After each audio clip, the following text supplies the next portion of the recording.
Welcome to the From Concealment Podcast, the show for firearm enthusiasts who like to shoot, train, carry, and compete. Get ready for some shooting and sight, firearm and accessory reviews, and of course, insight on conceal carry. And now, broadcasting from behind enemy lines in the From Concealment studio, it's Pete Mitchell and Dan Sams.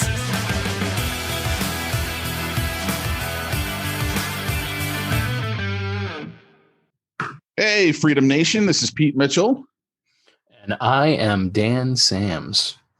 You got to love how Zoom now, they like got to put out that warning to everyone. This meeting is being recorded. Yeah. You know, because some states require that you notify people when they're on a phone call. This isn't a phone call. They're probably like, we're gonna go the extra mile and warn everybody. Maybe that's just so that later on, when it turns out that the Chinese were listening through Zoom the whole time, they can be like, well, we told you the meetings were being recorded. What's funny is we might get upset if China was listening, but we know the NSA is listening and no one seems to care. Hey, you know what? Shout out to the NSA operatives, to the ATF agents who are listening on the show. Shout out to the ones who are personally watching us. Yeah. Shout out to the FBI agents assigned to our respective cases. Hope you guys enjoy the show today while you rethink whether or not you're in the right career. Whether you rethink you're on the side of righteousness or not. Yeah, that's right. Yeah. I actually, this is a funny thing. I had someone talk to me about some things I'd been sharing on Facebook, nothing vulgar, nothing inappropriate. But as they were saying, maybe it would be best you didn't share these things. They were like, but this stuff is hilarious. So I wonder if that's how the ATF agents think, or the NSA agents. They're like, man, we're putting this guy on the watch list, but these are fire memes, man. You know, there's always going to be that one guy who's like, well, they are a little bit on the right track. And, you know, probably don't want to like, well, you don't really know how close you are. Yeah. It's like the ISIS assassin, or whatever you call him, like the executioner, who was like, hey, eventually became a Christian after, like, you know, beheading these Christians. And I'm like, there's a couple of those stories that I'm like, is this legit or not? It's hard to tell. There's been a couple of these where, like, supposedly it was legit. It's hard to tell. But either way, like, it's the same kind of thing. Like, oh, man, what if we turned an NSA agent to freedom? Start listening to Ron Paul. Dude, all I can say is if that, whatever his name is, the guy who they're nominating for ATF head. Oh, dear, that guy. I'm like, okay, how can you work at that department if that guy gets nominated? Well, how could you do it anyway? I mean, because here's the thing. What would you do if you were him? You would immediately stop approving everything. Yeah. Which would be totally illegal. And he'd do it. Because what do they care? Yep. People with guns don't want people without guns to get guns. That's the bottom line. Why do you think cops don't want people to conceal carry? Yep. Because they want to be the only one with a gun. Exactly right, man. You're exactly right. So, it sucks. Makes me mad. Yeah. So yeah, we're going to have to talk about, we got two big things to talk about today. We've got to talk about this Shipman dude and his role at the ATF and all that's going down with that. And then we need to talk about this ruling in California, man. We're going to have the guys doing the drinking game are going to really have a good time today because we're going to talk about it in California a lot. Yeah.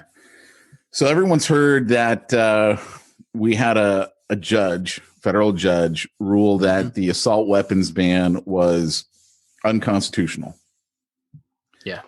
And I mean, I started getting texts all morning long when that was coming out from all my friends going, oh, did you see this? Did you see this? Did you see this? And I'm like, first of all, so what?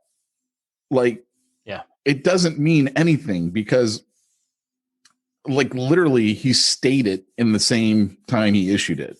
He gave it a 30-day stay because everyone's going to stay that so it can be appealed to the Ninth Circuit. And it's going to go to a 3-judge panel, and then it's going to go to the, the bigger panel, whatever it is called. I can't even remember now. And then it's probably going to go at least be submitted to the Supreme Court. So we're literally talking years, possibly a decade before anything happens. And I just look at that and just go, Yeah. Yeah. Great. Like one judge, same judge that gave us Freedom Week, right? I mean, obviously a friend of the Second Amendment. Though he did take, I thought, far too long on the ammo law, which I believe he had as well. And unfortunately, we still have to go through background checks to get ammo. So we have additional fees because if you want to buy ammo in California for all of our drinking friends, you got to go through a background check. And it depends on if you've bought a gun recently or not as to how much it's going to cost you. So if you're not in the system, then you got to pay for the full background check. If you're in the system, then it's like a couple of bucks every time you buy. But it's like, why do I have to pay another tax? But interestingly enough, on that ammo, part of the reason why it was ruled unconstitutional is the only way you can buy ammo in California is you got to have one of those, what they call the real ID, right? The one that doesn't have federal limits. And they used an example of a vet. I believe he was a Vietnam vet, I believe. Don't quote me on that. But he was a veteran and he was adopted. So he doesn't have a birth certificate and he can't prove who he is. And so he can't get a real ID. And that means now he's barred from buying ammo in California. And I mean, he's a veteran. Yeah. And it's just like, this is so unconstitutional, so bad. Yeah. Well, you talk to any of these guys that are former special forces, things like that, that have essentially their identity has been wiped for their own safety. They're regular dudes, but they have a hard time getting stuff like that. Like I know somebody like that. He's like, I can't get a cell phone plan.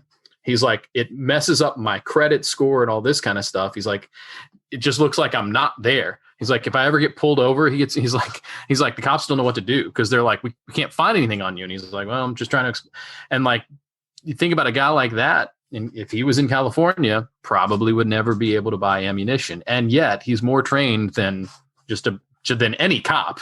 What are you going to do? Yeah. My buddy, who was in the SEAL teams, he used to have on his driver's license his address. We were at college together, and he had done his 4 years, and he was in the reserves. So on his driver's license, he left his address as SEAL Team 5, and then his Coronado address. And so when he'd get pulled over, he'd give the cops he got tickets because it'd be like, SEAL Team. He's like, yeah, totally use that. It was hilarious. Man. But anyway, yeah. So that assault weapons ban, I just look at it. I'm like, great. One judge, that's a step in the right direction. Honestly, I don't think it means anything. I'm really waiting to hear from CRPA, the California Rifle and Pistol Association. They're the ones that do the fighting for our gun rights here in California, not the NRA. Yep. The NRA has long since abandoned California, though I will say that they have contributed financially to CRPA's battles, and which is great, right? But it's CRPA that's doing it. Now, NRA is always going to get the credit because they're the bigger name, and the news is going to say, oh, the NRA did this, the NRA did that. Really, it's CRPA. And they've been silent on this assault weapons unconstitutional ruling. And Chuck Michel, the president of CRPA, earlier this morning, he put out a post on Facebook. Hey, I got some thoughts on this ruling, and they're going to be coming out shortly. So I'm really looking forward to that because I'll be straight with you guys. I don't trust Firearms Policy Coalition. I've heard too many things from people in the know that I think what they are is they are great at social media. They are really good at social media, but I'm not convinced that they are necessarily a great organization fighting for our rights, unfortunately. So I really want to hear from CRPA. What do they think about this ruling? because I do know that their money is going into the lawsuits. It's not going into Chuck Michelle's pocket. Yeah. And they're actually getting us wins, the important wins. I mean, they got us Freedom Week, which of course right now is being appealed to the Ninth Circuit, which is why we only had it for a week. Yeah. And then again, it's probably going to go to the Supreme Court. But, you know, it's interesting because you and I talked about this on the podcast, that the problem with a lot of these decisions, like I'm looking at this judge saying the assault weapons ban is unconstitutional, according to the Supreme Court's ruling, where they said that guns that are in common use have to be allowed. And there's probably no more common rifle than the AR-15 right now. So they've already ruled on this. Yeah. But what we have are all these liberal courts who don't like that, and they literally just ignore it. Yeah. And I'm looking at it going, what's it matter? Like, even when the Supreme Court takes on this, which they've already agreed to take on the case for concealed carry in New York, and let's say they say, no, you have to allow people to conceal carry. You have to allow it. If they say that, I don't know that it's going to change anything, because I don't see people who disagree agreeing with that and going along with it. Yeah. I just see them ignoring it. Yep. And then that opens up a lot of questions, because as you mentioned, they're already ignoring so much. And so if they already don't take seriously, and this is something I'm trying to tell freedom-loving people who really do believe in just forms of government, when the governing authorities are violating their own laws, when the governing authorities are violating the laws that they are to be subject to, their position is void, right? So please don't, be smart. Don't put yourself in a position where you're getting yourself in trouble needlessly. But from an ethical perspective, I don't think you need to obey those laws. Now, maybe from a prudency perspective, but if when we have leaders that don't obey their own laws, and I would say as a Christian, when leaders don't obey the law of God, they're tyrants, and you don't owe them shit. So anyway, that's my own. That's not my own thoughts. That is the history of the Puritans. That's the history of the freedom movement. That's John Locke. That's all of our founding fathers. You mean the guy from Lost, John Locke? You know, he's named after the philosopher. That was Was he really? They named him after him. For a while, when that show ended up sucking so bad, but the first season, watched every episode, and I think I hated 90% of them. Yeah. So the first season, I'm like, man, this is interesting. And I was trying to figure out, because they use several philosopher names in the first couple of seasons. And I was trying to figure out, does the name of the guy go with the philosopher that, are these guys playing? And there was a couple of times where I'm like, because there was a David Hume, and I'm like, is he playing out? No. And just like the show itself, nothing ended up making sense anyway. And it was just a hodgepodge of bullcrap. But it was interesting that they used those names. Man, if they'd have made John Locke talk about John Locke stuff, I'd have been like, yes. Do you remember in Lost where they had to dial the numbers every whatever minutes it was, or it would blow up? Yeah. So at the same time, the show 24 was on TV. And I couldn't stand 24. I know everyone loved it. And I'm like, dude, this show is awful. This is the most ridiculous, insanely idiotic impossibility show I've ever seen. And this one gal I was talking to on Facebook, a friend from high school, she goes, yeah, my dad says every time they type the numbers in on Lost, an explosion happens on the floor, because it was just so ridiculous. And, but yeah, I remember somebody saying, man, how many bad days can Jack Bauer have? And the dude can be shot, he can have a heart attack, and he can keep going. He doesn't need any downtime at all, like the rest of us. Yeah. Nor does his cell phone. Notice they never, that was back when cell phone batteries did not last that long at all. Right. They don't even last that long today, let alone. Yeah. And nobody had to ever charge their cell phones. I'm like, this is how I know that this is not real. The other thing too that I hated is, and I hate this on almost every show, when everyone, and this happened all the time on 24, when everyone takes their own desires, wishes, values, whatever. I know my boss told me to do this, but I believe this is what we need to do. And they would do something else. And like on 24, it was like, why do you even have a command structure? Yeah. No one's going to do what they're told to do. They're going to do what they want to do. And everything's a mess. Well, and there's so much of that. Now, a quick side note. I was entertained by 24. I knew it was kind of ridiculous, and I still thought it was fun. But that's a whole other thing. I'm agreeing. I literally couldn't make it through the first season. Every time I tried it, I failed.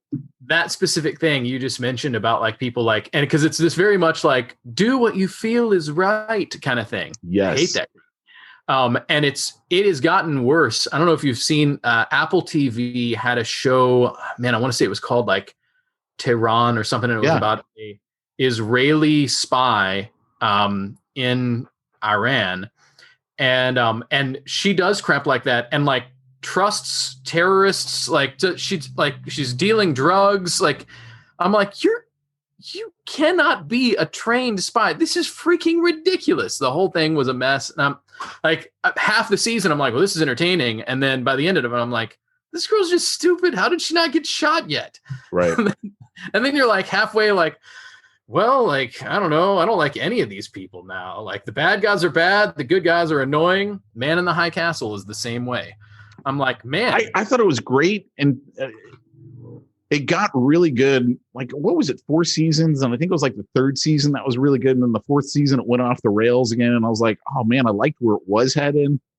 But yeah, I lost interest when like the resistance people are so whiny. And I'm like, well, it's no wonder that in your timeline, the Nazis won. You're all pansies. Yeah. Right. This is clearly not the actual greatest generation.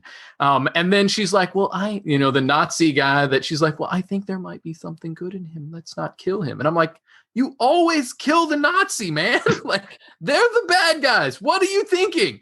That stuff would just drive me nuts. I'm like, forget it. I'm so mad. It was funny.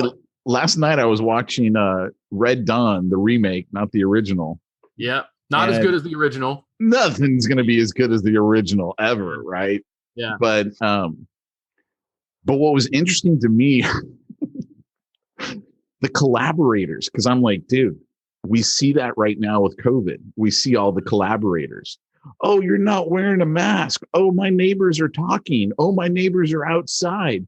Yep. Oh, that guy's on a surfboard in the middle of the ocean. Let's call the cops. Like it is, we see the collaborators, right? And so there's this scene where this one collaborator, he like walks out of the building and he sees one of the guys he used to be friends with.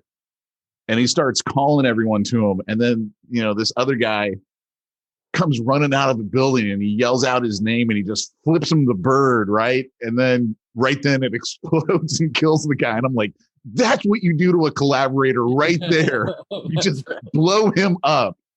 Oh, it's so great.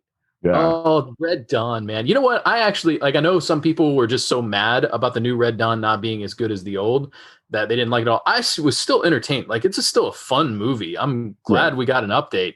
I was cool with it, but I mean, it would have been more believable if it was China, not North Korea that invaded. Well, why they don't. Well, of course. Yeah. Can't piss off China. Iran's not a country. Let's keep that in mind. Oh my gosh, that John Cena thing. And have you noticed that, like, as he gets older, he looks like Ernest P. Worrell? Oh my gosh, that's hilarious. Like, and I'm just like, hey, you're disrespecting Ernest. Ernest was a freedom-loving American who knew how to rock some denim. And now you're starting to look like him and be a pansy and simp for Taiwan. Well, not for Taiwan, for China. I know. Anyway, yeah, that stuff's, that whole thing, and while all of those celebrities are completely ignoring the Uyghur genocide, and I'm like, you hypocrites, like, this makes me mad, dude. It's because they need that movie to play in China because they need the money. Exactly right. I mean, that movie was probably $200 million to make, and they need the money from China. Yeah. Well, you think about what's happening in so many of these, even movie franchises, they're now making certain movies that they don't expect to sell well in the US, and they're going for the Chinese market. And that's kind of sad. Yeah. Anyway, that's a rabbit trail, but Red Dawn, man, it makes me want to watch that again. Yeah. Yeah, I know, right? But anyway, what else is going on in the world today that we need to discuss? Well, we probably ought to talk about this ATF director Chipman guy. Oh, yeah.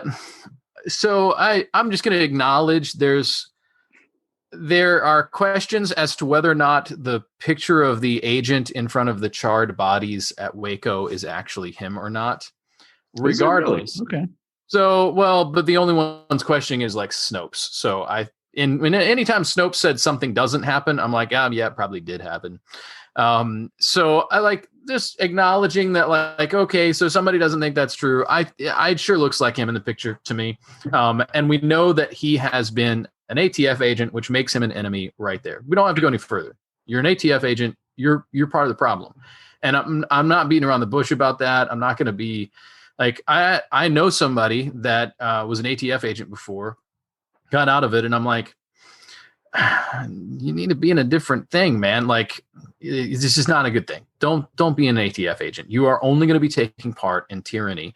I don't know, unless they use the ATF, raid team to go and, I don't know, kill bad guys sometimes, but their stated purpose is to keep you from drinking alcohol, smoking cigars, and shooting guns. Those are fully American things that you should be free to do. So no matter how you cut it, the very fact that he's been involved in the ATF at all, and now this guy is so anti-gun.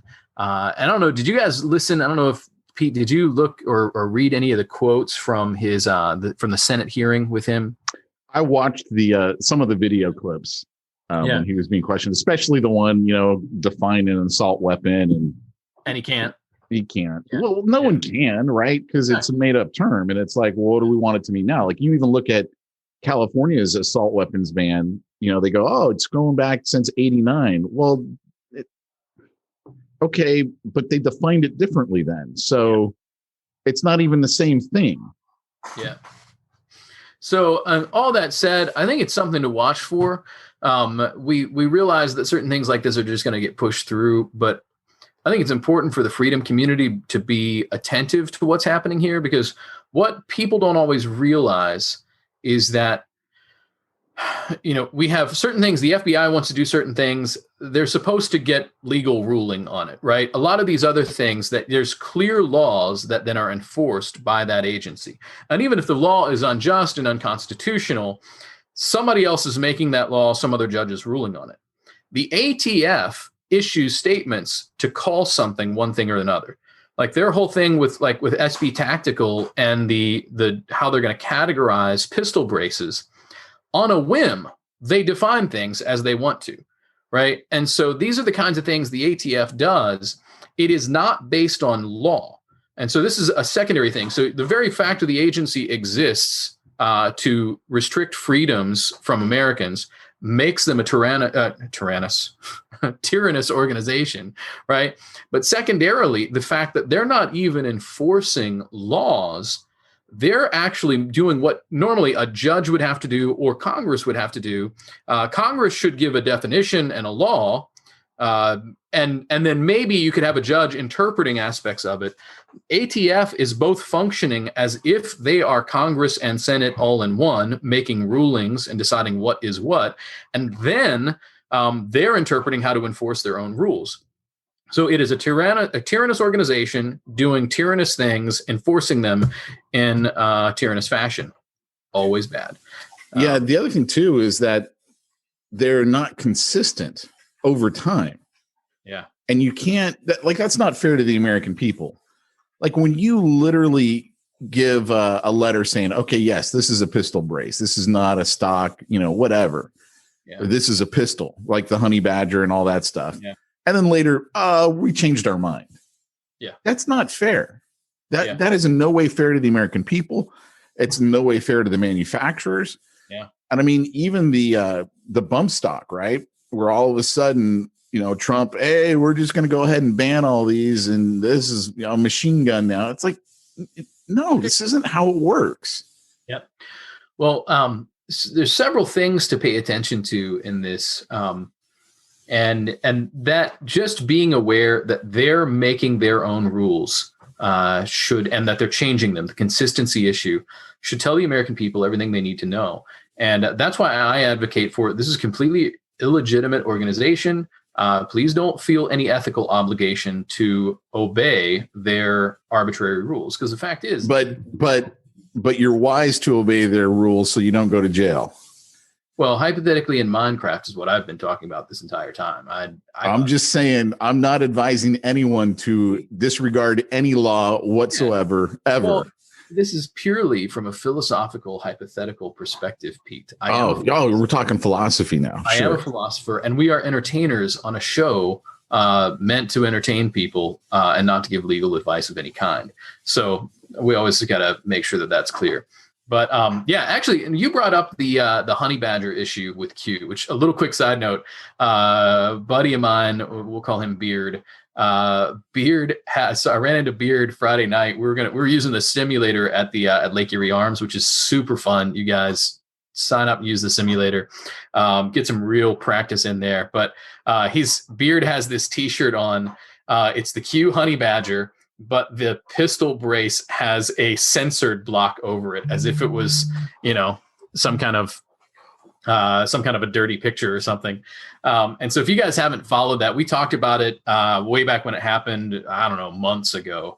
But that whole situation is still a big question mark, right? Because the ATF was like, well, now we know that you have a paper saying that we said that this was okay, but now it's not. And they're like, okay, what do we need to do to make it legit? Just tell us. And they're like, we're not going to tell you. And so, Q is like, oh, okay, so what do we do? And they're like, well, why don't you just manufacture another gun, send it to us, we'll tell you if it's okay or not. And the whole process with Q, there was no definitive answer from the ATF on what they needed to do for their honey badger to be legit. It was completely arbitrary, and it was essentially like, you guys keep trying, we'll tell you when you've made something that's legal. That is tyranny on top of tyranny, subverted by more tyranny, applied with more tyranny. Sucky. So anyway, that's the whole Chipman situation. Everybody needs to keep an eye on it. I do have one more fun thing to share, but I want to see, do you have any more thoughts on that situation, Pete? No, because like I said, I think he'll probably get nominated, and I think you're going to see the ATF come to a screeching halt. Like, they're not going to be approving anything. You think it takes a long time, the states like it to have NFA items? Yeah. I think all of a sudden it's going to go to, oh, it's still in review 10 years later. Mm-hmm. That's I almost said something that was going to put me on the second tier of the watch list. The second tier? Great.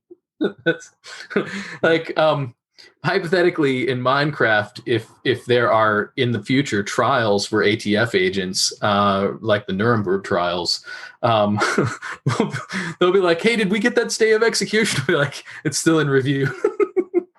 Still in review. So all that hypothetically in Minecraft. So, hey, can I tell you about something fun though? Because I think this is worth checking out.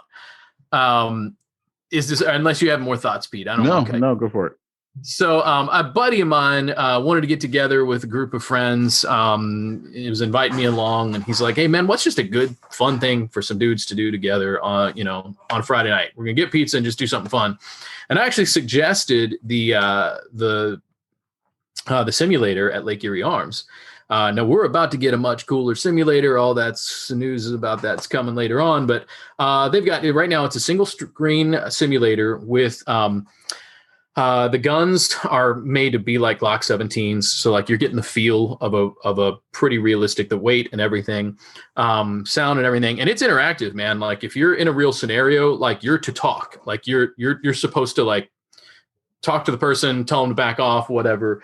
But we don't so we've got plenty of real life scenarios, like what you do in a home invasion, what you do when somebody's trying to rob you. Like it really is a great program to get you some real life, not real life, but as close to real life training as you can get. And in a time when ammo is so expensive, awesome. And so one of the things they have though, is they call it live targets. And so, the old thing where like the targets are turned Yeah. And they turn around. So there are 3 of them, but on the screen when they turn, it's actual people who are moving. And 2 out of the 3 will have something in their hand, like a cell phone or whatever, and the third one will actually have a gun that they're pointing at you. And so the idea is you stand with your gun in concealment. So the only thing bad is that, like, if you carry, like I carry a Walther, not a Glock, so you're not getting the perfect experience. It's not like you're firing your Walther, but you're still practicing drawing from concealment in a moment. It is awesome training. I have never done better I would actually say, from a speed of pulling from concealment perspective, in a scenario where you don't know which direction you're going to have to point in, some of the best training other than actual real life. This is about as close as you can get. And I would say in this scenario, you could spend a whole lot of time doing that kind of practice and get a whole lot better before you actually go out to the range. So highly recommending it. I had a blast. And then they have games. They have like zombie killing and other even like scenarios, like if you're an officer coming up on an active shooter scene, things like that. That are, fun is not the right word for it, but a little bit more long term. It's just not just a quick draw kind of situation, but highly recommend it. This is the first time I'd spent that much time on it. I've done the simulator before and certainly saw it to be good training. They've just expanded it, and I spent all kinds of time getting some legit practice in. So I'm just going to recommend it if you get some simulator time in, especially now. And so with that in mind, I don't know if you guys have heard of this Mantis thing. Pete, have you heard of the Mantis? Oh, yeah. I have one. So, holy cow. Another thing, like I'm just thinking about things with ammo being expensive and in some cases hard to get, we're putting the Mantis on a bunch of different things. And wow, like I don't know, a lot of our listeners might be familiar, might not be, but it essentially takes everything in the first, whatever, it's 100th of a second before your trigger pull. So whatever you're aiming at, they count that as your target. And then when you pull the trigger, it tells you how much you're moving, in which ways you're pulling it, how on you're going to be. And then, interestingly enough, tells you very specifically what you need to change. Great system. So you've got the Mantis. You like it? I do. I have the first generation, which is not nearly as good as the current generation. So the current one, it's out of control good. The first generation one, I was like, it's all right, but I was pretty impressed. And I think because the current ones are lit, man, they are lit. Holy cow. You can do it with dry fire or with live fire. Yeah. Well, yeah, that was what they're saying. Like, put it on and do live fire with it as well. You're still getting training. I mean, you can use it as a shot timer as well. I mean, there's all kinds of stuff you can do with this.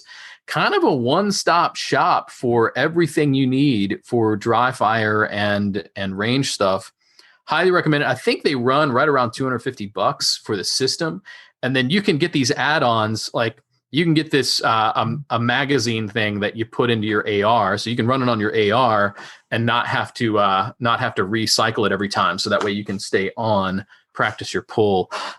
Several different tools like that. I think they make one of those for Glocks as well.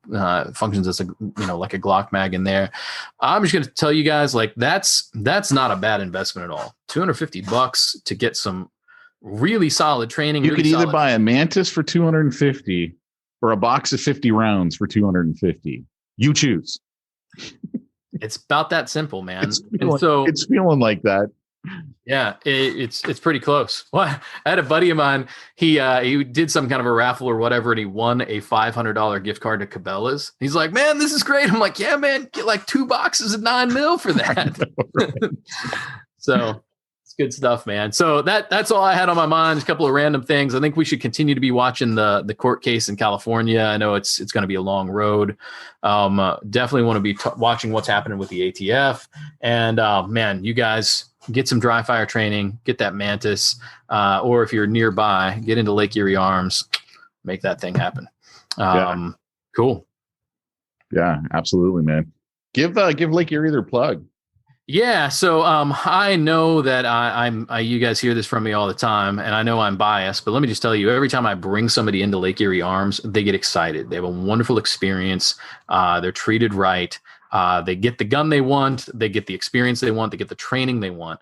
And so I'm going to just highly recommend check out some of our training, specifically our one-on-one training right now is a really good, you can get some real feedback. You can get improvement like you've never had before. Definitely check out any of our training. Or, of course, we got some ARs in stock, man. A lot of places can't seem to get ARs, can't seem to get ammo. We've got both, and we've got ARs at really solid prices. So get yourself down to the store, learms.net, Lake Erie Arms, and we will see you there. Cool. All right, guys, we'll be back next week with another episode. Talk to you then. Bye-bye. You've been listening to the From Concealment Podcast with Pete Mitchell and Dan Sams. Be sure to tune in next week for more gun talk. Also, check out the From Concealment website for more shooting-related goodness at FromConcealment.com.